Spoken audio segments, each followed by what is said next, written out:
এটা একটা জিওমেট্রিক ফাঁদ। দুটো বাঁশের ফ্রেম তৈরি করে মধ্যেখানে দুটো দড়ি দিয়ে জয়েন্ট করে এটাকে তৈরি করা হয়েছে।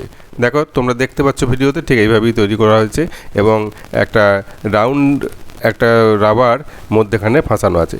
দেখো কোনো দিকে খুলছে না।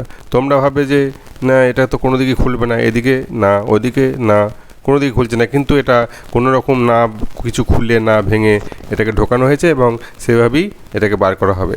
যেভাবে ঢোকানো হয়েছে সেরকমই বার করা হবে। তোমরা ভিডিওটা দেখতে থাকো, দেখো মনে হবে, ভিডিওটা দেখার পর মনে হবে হ্যাঁ অতি সহজ, কিন্তু এখন মনে হচ্ছে না। দেখো তোমরা যখন খুলবে, দেখো এদিকে টানছো তাও খুলছে না, যেদিকে করবে মনে হবে খুলবে না, কিন্তু কীভাবে খুলবে দেখো। আস্তে আস্তে এভাবে নেবে, নেওয়ার পর এটাকে আস্তে আস্তে এভাবে একটা পাক দেবে। পাক দেওয়ার পর দুটোকে দুদিকে নিয়ে গিয়ে এটা মধ্যেখানে গিয়ে আস্তে আস্তে নিয়ে যাবে, রাবারের ভেতর দিয়ে গিয়ে ওই কোণটা দেখো ঢুকে গেল, দুটো মাছের মধ্যেখানে চলে এলো। দেখো এবার অতি সহজই বেরিয়ে গেল। মনে হচ্ছে না কত সহজ?